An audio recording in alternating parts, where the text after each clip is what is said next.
Blake, please introduce yourself. Yeah. Thanks, Gary, for having me. Of course, always a pleasure. Yeah. So my background, I kind of kick it off. So originally went to school on a music scholarship, then shifted that to sociology, and then socioeconomic theory was really the course of study and the route I went. Out of school, had a ultra high net worth, high profile mentor where I cut my teeth in family office, venture capital, and private equity space. Then also understanding how companies moved and operated and everything like that. So I wear two hats.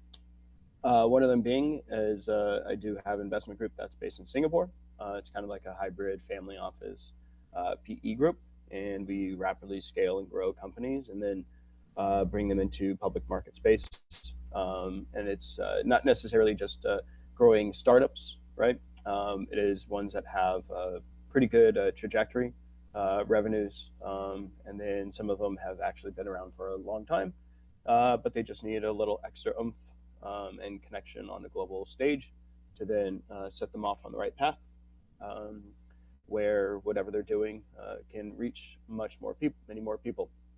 Then the other side is that I'm a co-founder and co-CEO of an independent animation studio. And what we've done there is we took the entire animation workflow pipeline and um, and created a hyper efficient model. So what that means, I guess, a great way to think of it is that instead of $100 to $200 million Disney, Pixar, DreamWorks budget in quality feature, for about 10 to 15 million. And then we also have the thesis of what we can take from the learnings of media and entertainment and the technology with our workflow, and then continue that into other industries outside of media and entertainment. So, yeah, I think that's about it. What do you think? So, I think that's great. It's pretty good. Hopefully, everyone has a deeper understanding of how you can help. Um, Everyone that's joining us outside of where we're hosting this on Start Mata, please use the text chat to post your questions or what you're working on so I can relay it to Blake and Blake can give you answers, advice, feedback, insights to help you. And it can be related to Blake's background, his education, past roles, or related to what Blake's working on currently with IEL and being an investor, being a founder. So please, whatever questions you have, I'm looking forward to sharing with Blake and getting them, getting some answers for you. yeah, and I Uh, guess also just to continue off because I realize I left this part out. A lot of my background is around emerging technologies, so it's a quite a breadth, width and breadth of what those are. So yeah, happy to help. awesome. Let's take a quick look right now. First, over here in Start Mata. Hang on one second. Yeah, Mike, no problem about the little technical difficulties earlier during the pitch to your peers. We will connect for sure. Good to see you, Larry, William, Boyne, GK. So if any of you who are here on Start Motto would like to come up on stage and interact with Blake directly using your microphone, camera's optional, but you're welcome to use it. Raise your hand or just let me know in text chat. You can also again use the text chat to just ask questions. While we're waiting for some people to be brave and ask questions, Blake, I'm curious. Um, we were looking at fundraising decks earlier today and helping people out with figuring that out. What are your three most, top of mind bits of advice for someone putting together the pitch deck? What should they focus on? Uh-huh. Yeah. So first is always have the story, right? Know what you're building out, and not just make it technical, not just make it about metrics, but tell a story with all the data, right? And what you're trying to do. Make someone understand, because investing is, when it comes down to it, a lot of numbers, but to get them interested and excited about it does come from a passionate place. So that's one aspect. Another one is that do your homework on your own company, right? Try to bring yourself out 30,000 foot view and also 5,000 foot view, a little bit closer up, but really kind of get an understanding of who you are as a company, how what your competitors are doing, because it happens quite too often where someone is in the middle of a meeting and they pick up their phone, right? And then they start researching your own company, and then they find three other competitors that are much further along than you are. Um, and then lastly, I always say this: never let the fundraising suspend your company, and always continue to drive forward. Because perseverance and how you do a lot with nothing or very little gets investors very excited. Shows that you have the wherewithal to push through the barriers and the walls that are in front of you. Because too many times people say like, oh yeah, we have this entire product ready to go, but we need $5 million to go to market because of X, Y, and Z. And it's like you're so dependent on that investment. But there's other ways that you can be creative about driving it forward and making things happen. So yeah, I love that there's as a primer as we bring up Mike. All right, Mike, you should have an invitation hitting you. All right, there we go. Good to see you again. So yeah, you have the Gary. floor. Again. um, yeah, thanks, Blake. I think I really like the last one, right? You hear that over and over, that not to give up and keep going. But I guess my follow-up question on that is, um, so let's say, you are going, I mean, if you're doing bootstrapping, you're obviously going in a snail's pace, right? uh-huh. Compared to if you have funding. That's definitely true, right? Because obviously funding can definitely accelerate growth, right? And that's what investors are looking for. Yep. But I guess like when you're talking to investors, right? And then you're kind of showcasing your growth, and they're not liking it, right? And then you're showing them, hey, you're telling them, hey, it is bootstrap. They have a small team. How do you relate this message to the investors? Like, I know we could do more with the funding and all, and why we are still small compared to our competitors. Uh-huh. Yeah. I mean, I would say then it really comes down to the story that you're providing, right? Like really, really get them to understand where you guys are, right? And have kind of, if you can, right, create an emotional like journey for them, right? Because you didn't just come up with idea because you're like, I want to go make a ton of money, right? You want to go create impact. You wanted to create all these things, and then the monetary reward is what enables the company to happen, right? Because there's tons of amazing ideas that are out there, right? But then at the same time, they don't always have the ability to create the revenues that are needed to allow the business to survive, to operate, and to move forward with it, right? And so that's one element to it. I don't think that there's like a secret sauce and recipe to what is going to get an investor to go get across the line.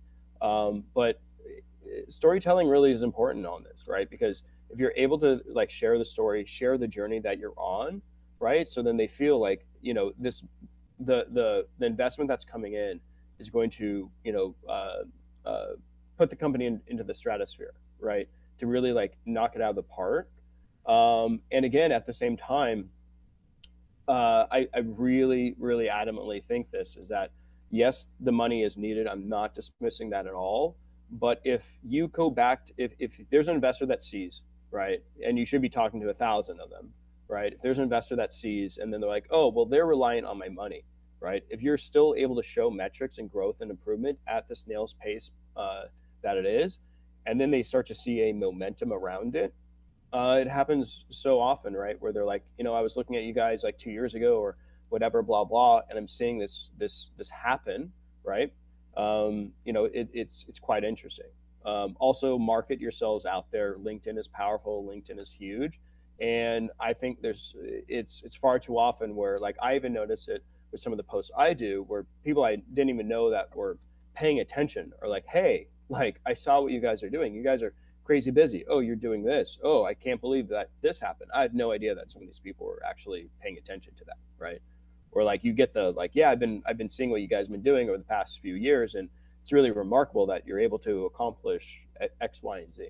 So hopefully that helps a little bit there. Yeah. Yeah, no, that's definitely true. Yeah, I mean, and that makes sense, right? Because I think investors are humans. I mean, like just like anything else, and they see if they want to start a company, and let's just say if they don't have money, they can only go on that much pace because that's just how many resources you have. Yeah. Um, and I guess going back to the more on the investment side, if you're looking for investment, so I mean, I can just kind of tell about ourselves and where we at. Mm-hmm. So right now we are like in the production mode, like building a platform. So for the sports, like we're building Sporty Match to connect sports players around neighborhood. Yeah. So we have done, like at least 4 to 5 tournaments. We have revenue. We have 3,000, like 4,000 plus revenue, in total, and 300 plus users. A product built. We're raising pre-seed. And I think like right now we're about to raise, but we are thinking about like getting some advisors, right? Like either fundraising advisor or something like that. So I Mm-hmm. guess I have just a two-part question. Like first is like, do you think that's a good metric for a pre-seed round? And the second is like, how valuable? I mean, I know the funding advisor is valuable, but how would you see us like? What is approach of getting a fundraising advisor? Yeah. So one, the metrics, as long as it makes sense and tells the story that you're talking about, that's extremely key and important, right? And it also just shows like, hey, this is where we're at. This is what we've been doing. This is how we're progressing forward. This is, and you can also even use it, to kind of like your former question that's also involved in this, right? Tell a story with like, yes, with this investment, right? It allows us to go here, right? In our current rate and pathway, blah blah blah, we're at this, and there's still an exponential growth kind of that's associated to it, but just not as much, if you will, right? But still kind of show that pathway because that's the one that you're going to be on. Excuse me. Um, and and then on the other side of it, right, of what you're asking too on having a fundraising advisor, right, is make sure that you do it in a way where there's metrics that are around it for what they're doing and what they're providing. It is really important that the person also knows what you're up to. They have experience or expertise in you know in the field that you are, and they're able to provide a clear story to the various investors that they're going after, right? Yeah. Got it. Got it. Yeah. Okay. Yeah, I mean that makes sense. Yeah, and like, is it cool if I just connect with you offline Mhm. sometime? Maybe on LinkedIn. Yeah, for sure, for sure. Okay. Yeah, of course. Thank you. Yeah. Love it. Yeah, thank you for answering. Yeah. Yeah, Mike, we can bring you up again. We'll cycle some people down, but yeah, I'll move you back for now. Yeah, for sure. Thank you, Blake. All right, cool. Yeah, thank you. No, I appreciate the questions. Yeah. Yeah. All right. Over on Twitch, we have a question. Obdo Spices asks, I have an animated show in mind and want to copyright or something like that. How to do it worldwide and have your rights. All right, so you're not a lawyer, and I'm Yep. pretty sure the answer to this is always going to be talk to an appropriate IP lawyer. But I am curious from your perspective, what sort of advice would you give to someone like Adobo in regards to seeking out a lawyer, and what kind of elements are there to be aware about as far as the legal aspects of having an animated show and dealing with that IP, not only for yourself but other partners that might be involved? Like, how do you manage that?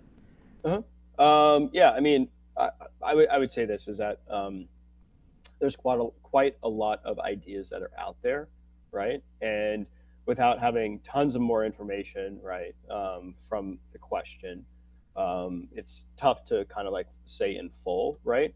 Is this someone who's an artist that has already created a unique look, style, feel to what they're trying to create? Is it that they just have a kind of a plot Bible, right? Do they have? Is it a fully developed script with a story Bible that's attached to it as well? There's all these different things that are there, right? Oftentimes, when it comes down to execution. I should say over the idea, but this happens. I would say that when you're doing an IP, when you're doing an animation, you treat it just like any other company that is out there. right? And so what you need to do is that you need to go through the paces where we all know that it's about the execution of said idea. And it's not just because you have an idea that makes it X, Y, and Z, right? And to copyright things, of course, seek an attorney, seek someone who has the ability to give that advice, however it might be deemed, and very specific, because specifics always matter when it comes to those things. But it really kind of depends as well, just what outcome you're trying to get from that copywriting, and also when you're doing it, I would say why are you going that direction first? Oftentimes you need a lot there around a lot of meat on that IP to be able to create it. When you go for like an IP patent, right, or a utility patent from the patent office, right, they're asking for a lot of information, and I would use that as kind of like a guiding point of the level of sophistication that needs to be prepared for going that route. If you're trying to launch and scale something on a global scale, where that comes into the marketing aspects, comes into all the variables that are around it. So yeah, yeah, but treat it like you're starting a new company essentially. Good advice. Good insights. I love it. Got GK, or yeah, my brain. GK posting about their app or company Zero Rideshare. Let me see if they want to come up. Yeah, nice. Oh, that's your profile. Gotta go up to this window to invite you up. All right, should have an invitation now. There we go. Hi, Blake. Hey, how you doing? Good. How are you? I'm well. Yeah, yeah. Thank you. So, Blake, I'll put my question very brief. So, Zero Rideshare, like we discussed the other day, Yeah. is a platform that we're building where we make a difference, where we allow the drivers to set the price, which gives more power to the drivers. And we have interacted with a lot of drivers, like 1,000 plus drivers here in LA. The app is ready, and we also have a good we have socialized this with a lot of riders too in the SoCal area. So we're thinking of launching sometime in April, May. What Mm-hmm. is stopping us right now is we have built the app, we're ready, but we're looking for the go-to-market funds. That's Yeah. where we are. So we're looking for a staged funding. We're not asking for full money at one shot, but we're looking at some kind of a stage funding where we can launch, and then we can see the traction, see the value, and then progress from there. So that's where, Blake, I wanted to take your advice on what kind of help can we take from you and this team to go to the next steps, Blake. I also have Larry in this call. He's our CEO. Mm-hmm. So yeah, that's Yeah, where. yeah. No, I mean, I would kind of bring it back to, right. It's like, again, what can be done, right, with minimal or little funding, right, and how can you also show additional traction and growth, etc. Right. Mhm. It sounds like you have a lot of metrics from that are funding, right, and how you can probably you have statistical data, right, but also anecdotal, uh, um, uh, personal insights from the drivers, right?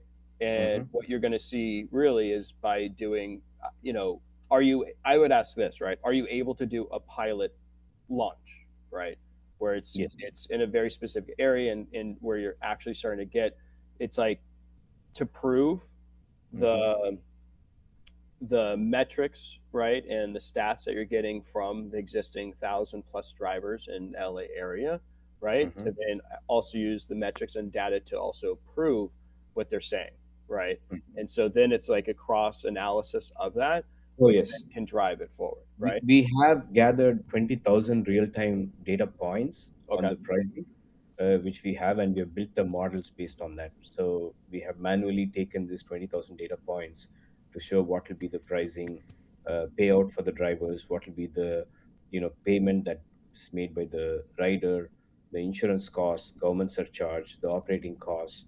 So we have built some models around it, Blake. That is Yeah. one.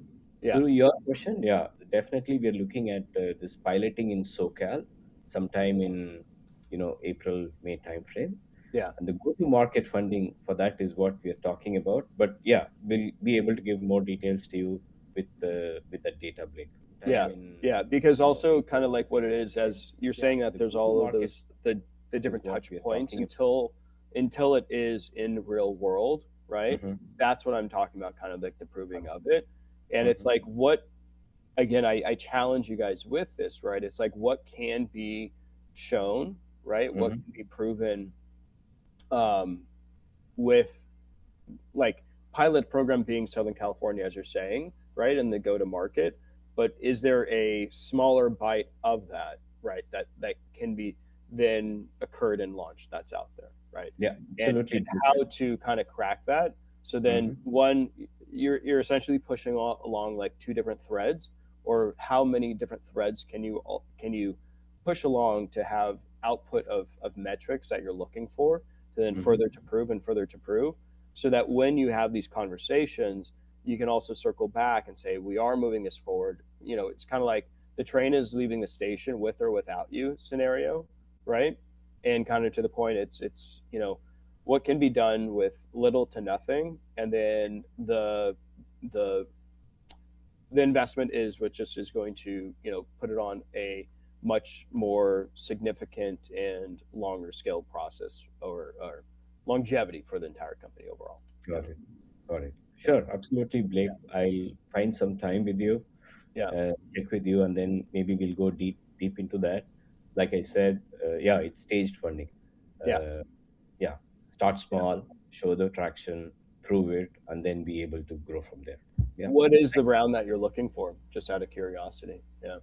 What is the sorry, Blake? The investment.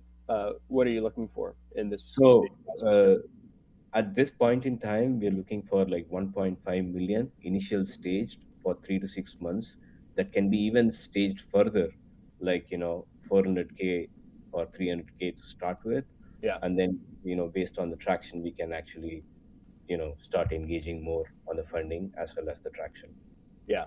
Yeah. And just to give you a background, Blake, as a founder, and I come from the software background, I did Uber driving for 6 months last Yeah. year before Yeah. we developed this whole platform. Yeah. And even now, I've been driving for some of the black and other things to get the unit economics. So, very interesting. I Yeah. have a lot of data to share with you. Yeah, for Yeah. sure. We Yeah. will set up. Yeah, and I would also, I would look at also, and I'm sure you have this, right? But the investor needs to know where the company is going, right? Right. Longevity Exactly. side, what, you know, yeah, just what it looks like and where the impact is, um, Yes. beyond just kind of the initial 1.52. So Yes. Absolutely. yeah, Yeah. yeah, Yes, Blake. I'll send a note to you and then get some time from you for sure, a detailed conversation. yeah, Thank you, Blue. I of course, appreciate that. of course, yeah, Thanks, Gary. Yeah, of course. I love it. We got new people joining us on LinkedIn, YouTube, Twitch, and decent number of people here over on Start Mono too. Hi, Larry. Nice to see you here. So yeah, if anyone wants to ask a question on stage, use your microphone camera like GK here. Please raise your hand or let me know in the text chat on Start Mata. Anyone that's watching elsewhere, use the text chat to post questions. Share what you're working on. That way I can relay them to Blake and we can get some answers, advice, feedback, insights, all the good stuff for you. Let's see what's going on. Okay, got some shy people, but I do see that we're connected over on Discord, so I'm glad people are watching on Discord too. That's great. Blake, your new company, IEL, you're doing a lot of fun stuff with HP and NVIDIA. Partnerships are something that come up a lot. I would love to hear about your suggestions and strategies for finding strategic partners, and how do you go about convincing them to go on a journey with you? yeah, yeah. The support from HP, AMD, Nvidia, and quite a lot of others too, have been remarkable, right? Because there's also some startups that are involved too, that where we are able to show off, not just on the HP side, right? But we can show off the technologies that all come together to then also drive what we are doing further, right? It all comes from efficiencies. So we went out there and we connected and we found these amazing companies that are able to help and support that. And the integration of that across the board is has been quite fun, right? We have like a speech to facial animation technology that's really wonderful called Jolly Research. Some rigging, um, you know, the brain trust from Pixar rigging tool called Ozone Story Tech.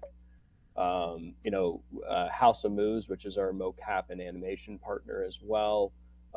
They were established to do originally to do Titanic, right? So all of the people falling off the boat and all that CG stuff at the time is where they are. So the depth and the breadth again of the knowledge base of people that we work with is quite remarkable. I think it was Brian from House of Moves that kind of stated recently, you put our companies in a room and you have, some people say, oh yeah, there's 100 years or there's 200 years. And oftentimes it's like 500 plus years of knowledge, in industry between the various companies that are involved. It's quite fun. But yeah, your question is like how to and where to find and all of that. It's relationships. Relationships are really key, right? And if it's not just relationships of being like, hey, yeah, that's a good, friendly person or whatever.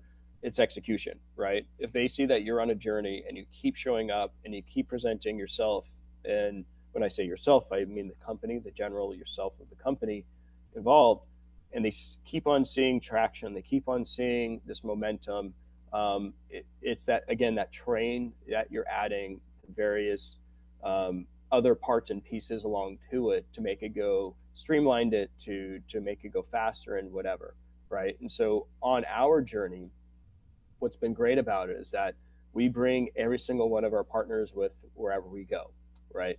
So when we did this, and a mini documentary actually came out last week, which is really cool. Variety picked it up, and Animation Brew and Animation Magazine, and some fun ones as well around it. But we did something called the Signs of Animation exhibition down at the Fleet Science Center down in San Diego.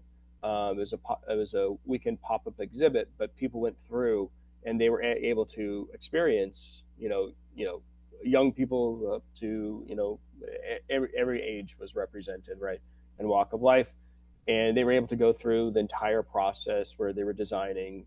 We were doing things in analog ways and making them digital. People were sculpting 3D designs and stuff like that, and then pulling it into a scene and then seeing it come to life using controllers to move a character's face around, Xbox controller, speaking into a mic with our partners Rebound Sound, who actually have been to quite a few of the 805 lunches as well, that we've worked with now. Mikael over there is quite phenomenal. And so able to speak into it, and then he was like pitching up and down, so a lot of the kids were wanting their voices to sound like a chipmunk, and then to go into a character, and then they would see it speaking come to life. One of our characters is AI enabled, so you could have a conversation with our beloved character Ruby. And then also there was a markerless mocap system by Vicon, supported by House of Moves, and also Peel Dev Technologies. And so Peel Dev is a virtual camera.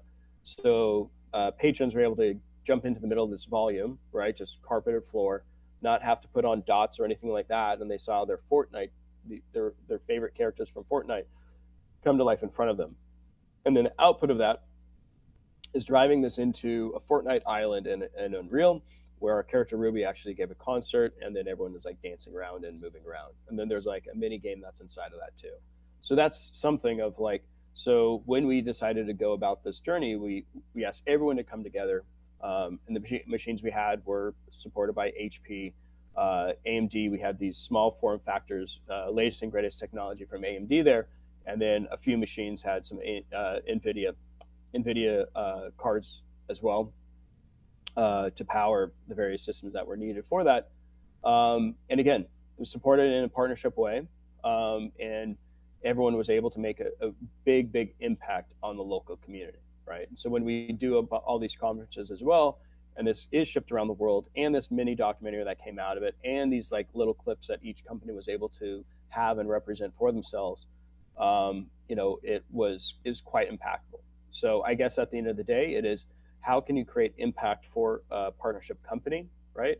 Establishing a strong relationship where it is business centric, business focused, but also being executable and able to and be people that you want to go to battle with, you want to go to war, right? People that can actually withstand the trials and tribulations of the world that you're going into together. So yeah. Oh, it actually comes back to the question with adobo spices, with regard to having an animated show, because yeah, typically it's gonna require more than just a single person doing an entire show, and you got to rally people, friends that you already have, who are sound people, who are editors, who are maybe animators, if that's not what you do, right? Voice actors, all these different elements that make it more rich and more fun. And yeah, your approach of bringing people together and asking them their ideas and how to contribute, how they'd like to contribute, and what they think the outcome is so powerful. So I love that. We got a question coming in from Twitch. Give me a second to copy that over. T Lobes. Sir, the names on these other platforms is always pretty fun and silly to see. No offense if you've got some wonderful lobes. Here we go. I'm posting in the chat over here. Oops. Alright, so T Lobes on Twitch asks, I used to work building tools in games, feature animation, visual effects, but got burned out from its poverty pay and absurd hours without equity. Moved to big tech startups, though I generally miss doing what I knew best. Given the focus on content creation and AI now, feels like there is a massive hole of quality tools that aren't being taken advantage of yet.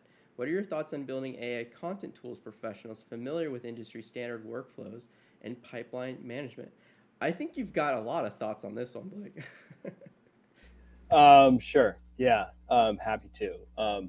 I think so last week I was at HPA, Hollywood Professionals Association tech retreat out in the desert, and it was quite wonderful, quite impressive. And some of the best tools out there in industry that are AI tools were there represented. One of them actually won, probably butchering the exact title of it, but Technology Innovation Award from there called Bria. Luma AI was there as well, and it's really exceptional where it's going. I think what's happening in general, right, is that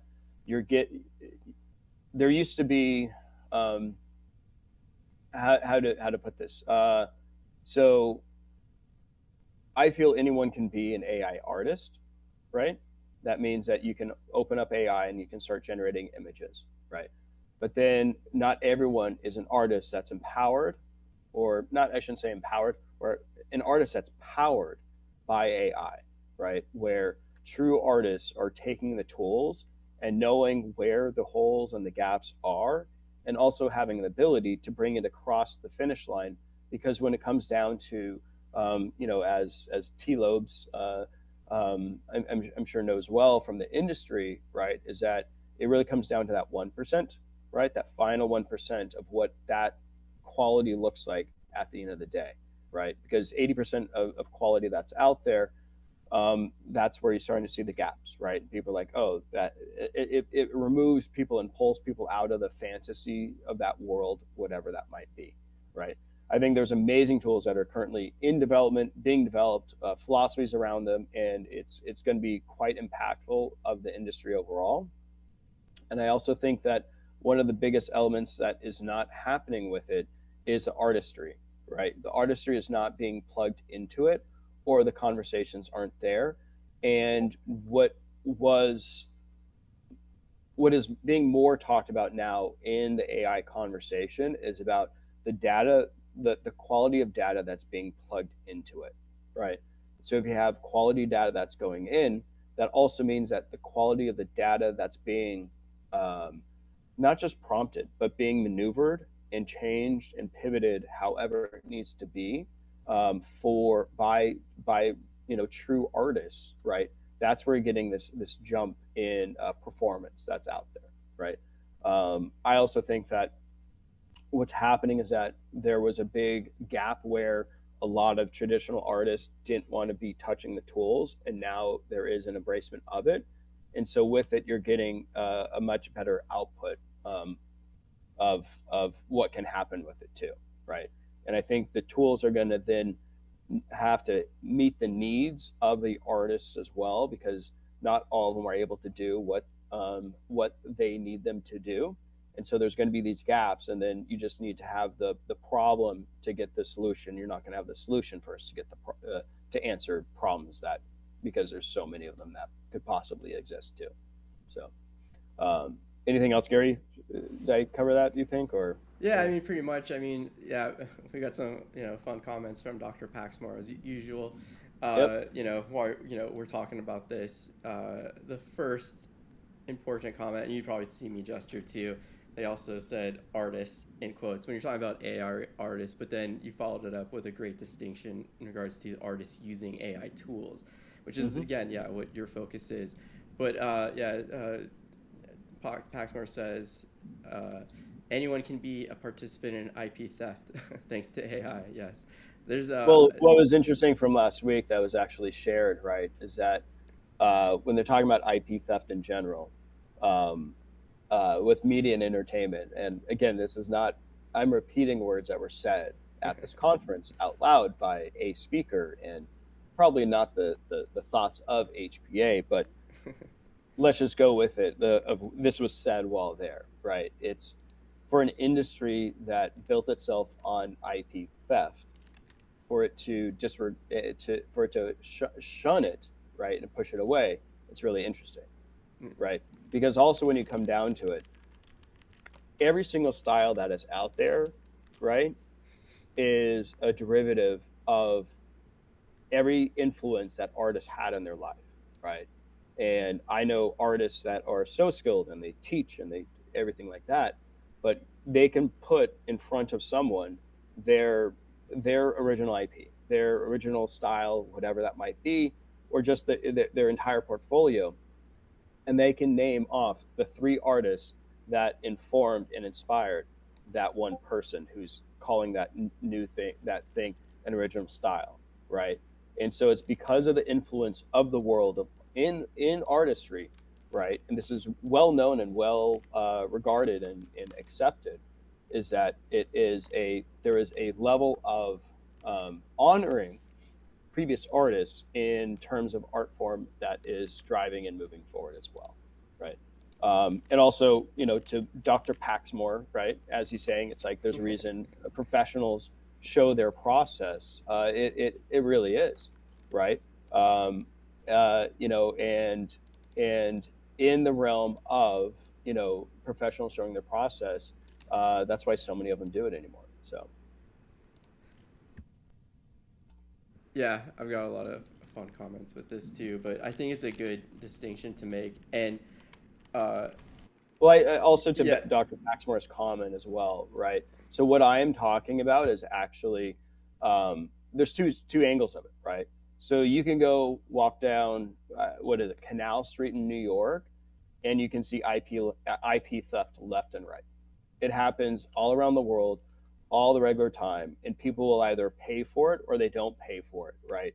I haven't seen, right, that there is anything that is going out there to full market, right, of true IP theft, of someone actually taking something like a Disney work or whatever it is, trying to make it happen, right? But then you do get, because part of it at the same time as well, a lot of people want to get attention for what they're doing.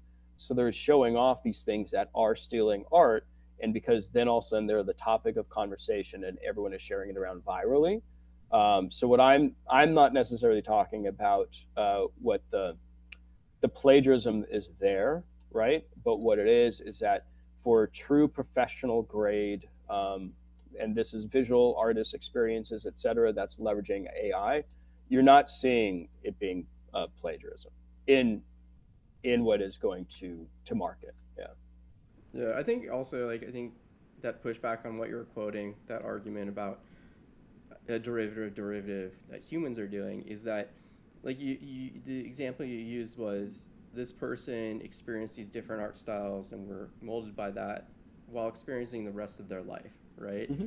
And when they pull from those different styles, aesthetics, whatever it is, those influences that they had, the human process is still taking all of that and looking at those different styles as tool sets to operate within, and then use that to create something new to tell a different story from that, or leverage that to hint at a certain thing.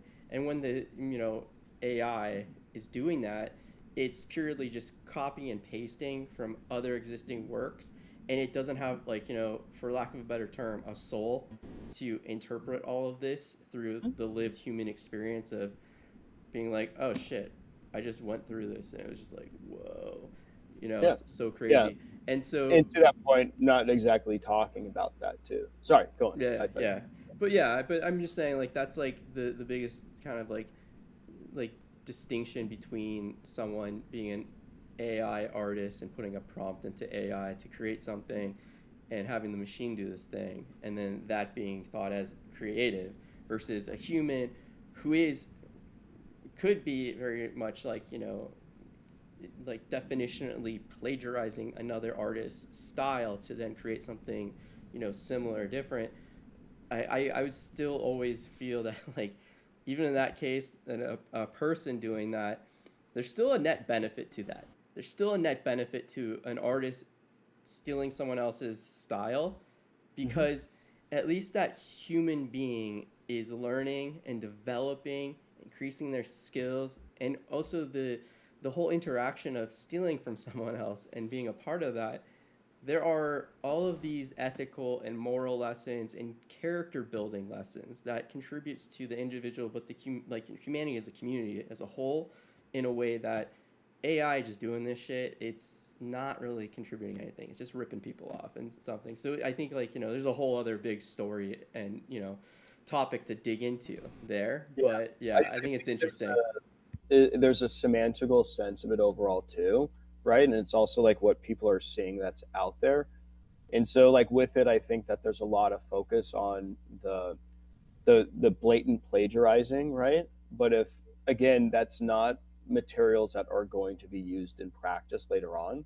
I see there's a with agentic AI and people are able to build what is happening, they can then use and leverage and build the tools that are needed to then actually take it and do that informative aspect of that we're all talking about here, right? And I think what it is too is that you still need to feed it, right? The all the data points that are out there, right? That's just that exist, and then you're seeing the output of someone that's human, right? That is then taking that to then create what it is, right? But what I see the artists that are currently doing it is that they are taking their original piece, their art form, right, and that style, and then implementing it into a way that is then turning that into more visual variations that come out of it, right? So I think that is what's happening overall. Um, it's there's a shift and a change that's happening in the industry, and overall they had to go show off the capabilities like the Will Smith eating spaghetti kind of scenario, right? And so that is taking someone's likeness and using it for demonstrative but monetary gains potentially for their output too. So yeah. I love it. Good conversation. Let's get back to some questions. We got more people that have popped in and are watching us. So yes, everyone that's new, please post your questions in text chat so I can relay them to Blake. Add some context, what you're working on, what you got going on, and we'll get some awesome advice, feedback, insights for you. With that said, Aquasolve over on Discord says, I'm overthinking things because I want to use, they're asking about their website, their new landing page. They posted a link, but I'll share that in a second. Because I want to use each page for ads, should I make each business page like a sales funnel so I could educate each customer that comes to my website about their niche? Or should I just leave that part the way it is, meaning more generalized, more general landing page? We are more focused on increasing businesses' ROI with marketing and advertising, and I also help startup businesses with clarity. Your customers are businesses that are stuck and maybe find things difficult to scale up, or their customers are stuck in trying to find things, or they find things more difficult to scale up. So when it comes to putting together a effective landing page, when you've got multiple different customer types, Blake, what are your best practices, your bits of advice for making a effective landing page that speaks to them and makes them feel seen, heard, and catered to with your services? Yeah. Yeah. I'm just trying to kind of like my realm really isn't around this. Um, but yeah, I think, oh, sorry, that shifted it. Yeah, I think because it is niche, right? You need to just give like use case scenarios on your website that's associated to the nets that you cast in a general sense overall, right? And so you look at it in terms of industry, and what impact can happen there in terms of it being demonstrative of how you've done certain things in the professional sense that have had the impact there. Speaking generally, just so it's like other people uh, can can take some words here as well. But it's like if your business's ROI with marketing and advertising, and also building, help building start a business with clarity, right? It's like again, it's part of the story, it's part of all of that. But I think you just do use case examples so then people can apply to that, and then also notate and make it very clear that it is based off of the niche experiences, and everything might vary, and that that's also a way to drive traffic and attention to what you're currently doing, so then experience people can experience and kind of get an understanding of what you're trying to offer the various companies out there. So yeah. Yeah, I mean, yeah, it's similar to like the effectiveness of a pitch deck to investors. It's understanding what the story is that you're telling. So all the characters are very obvious and easy to follow as you move that story forward, and the plot lines are also easy to identify and easy to follow. It's story structure 101 stuff, right? You want people to just follow along, not get lost, not get confused, especially in this case because you're not trying to create a mystery. you know it's an informational persuasive story. So good points on that. Okay, so people over Plenty of here. AI talk, right? Yeah, So yeah. I'm looking at more. Dr. Paxmore was talking with T Lobes over on Twitch about this a little bit more. yeah. And boy, And everything that they're saying too is I do agree with overall, right? I think what I'm seeing out there is that there's artists that are actually taking tools and building them themselves, right? And so that artist influence that's happening is quite interesting, and where it isn't necessarily like the LLMs alone, but what's happening on the agentic side where they're taking the stacks and controlling and doing certain things. But again, like I saw something at this AI, I don't know, open house, I guess if you want to call it that, right? But where various artists were showing certain things, and some of it was so blatant in stealing and style and IP and everything like that, where entire audience, a lot of them, it was like 50-50 from deep tech, 50-50 with entertainment. There's a lot of dismissiveness that happens when someone sees that. So again, what comes back to the commercial usage of things, I think it's people will ignore it and just not be into it. And the original thought, the original process, I agree with, right? And that's why I keep going back to what artists are able to do, and then create that style, and then use the influences from the visual output. But it's actually feeding it. It's feeding the right data to then get the access point that comes out of it too. So yeah. Yeah, yeah, for sure. And I like this too because it kind of touches back on um, Tilo's like your initial question is your background, your passion is with animation and wanting to work in that field again. It sounds like, and you're trying to like come up with ideas for a business venture that could put you back into that field.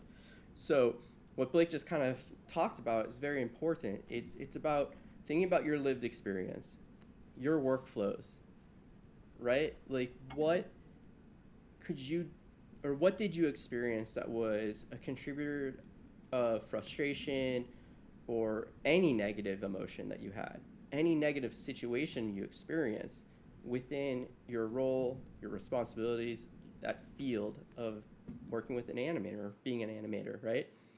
And then try to figure out how can you improve that? What would be necessary to improve that? What systems, what technology, what people, all these different things.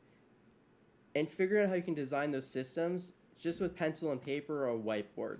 Just map it out.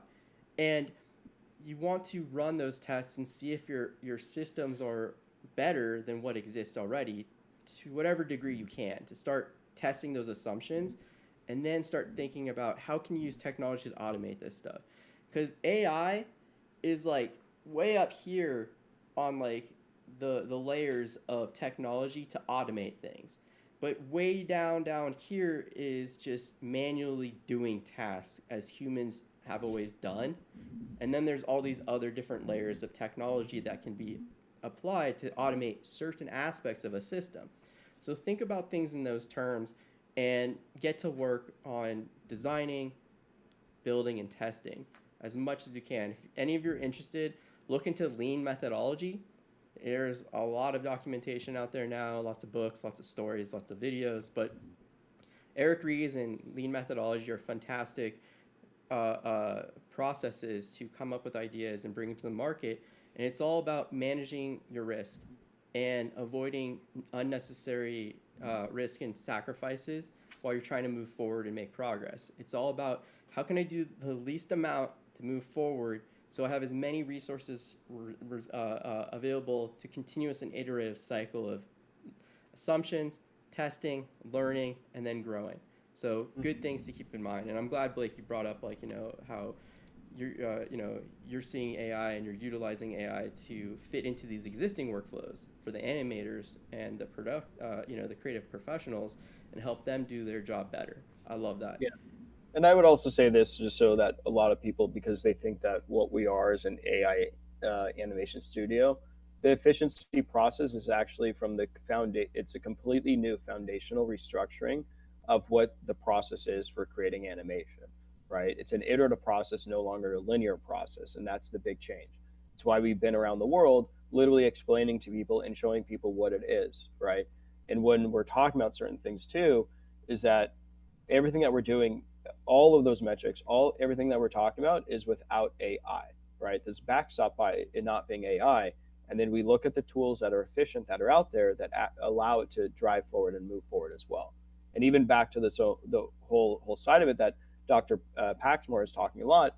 Again, my background is sociology, right? And that's why we're pushing forward around something that's called authentic engagement AI, right? And what that is that there's always been the conversation of nature versus nurture, right? In sociology with humans, with human interaction in general. And so in it is that the nature is the nature is the DNA, right? So AI currently has its quote DNA, if you will, which is then all the models. So if there's a billion parameters, 10 billion parameters, 1,000 trillion whatever parameters that are around it, it's still going to have that as its basis for it. And now with the nurture side, which is the authentic engagement side, is what's actually driving and then getting the expression points of that. So then there's quote rails on it, which a lot of people are talking about. It's the personality, quote unquote, right, that goes into them, where it's going to actually take that backbone of all those parameters and then put in that characterization that's part of it, right? Where you can actually take the learnings and the teachings from so many of the greats that are out there that are also allowing it to do that, right? It's with permission. It's not from stealing it. I think it's going to be quite interesting that where the industry starts to grow and come from, right? Again, the theft, I'm not a fan of. So yeah. And Boyan, animatronics, we have various people that can do that. We everything we do is digital and within the physical elements to it. No, we don't do animatronics. No, no machines. Adding this. Okay. Yes. Very cool. Very cool. Blake, we're coming up on time. How much time do you have? Are you hard stop? Yeah. Okay. Hard. Okay. So. All right. Well, I appreciate you spending some time with us today, and you'll be back as you're an amazing mentor who is going to be doing this with us monthly again, which is phenomenal. So thank you so much. I appreciate everyone's questions. If you have more questions, don't be shy about sharing them. If you're on the Discord, post them in the channels. If you're on the Start Mata, post them in the forums. We've got all kinds of fun stuff, and we've got a happy hour coming up in Conejo Valley. If you're local, part of the Los Angeles area, come hang out with us. It's on the calendars. Everyone else, thank you so much for hanging out and asking questions. Again, Blake, thank you so much. You're amazing. Any final thoughts? Any final announcements you want to drop before you go? Yeah, no, I just want to say thank you, Gary, right, for always putting these on. It's amazing for the community, and it's really powerful. And I also just thank you to the community as well for participating and being around for this. Really enjoyed all the questions and all the conversation that are around it. So yeah, thank you all, and we'll see you soon. Awesome. Thank you so much. And yeah, wonderful, kind words too. It's good for me. Yep. No, of course, dude. Of course, man. I love it. All right. We'll see y'all later. All right. Bye-bye. Yeah, have a great week, everyone.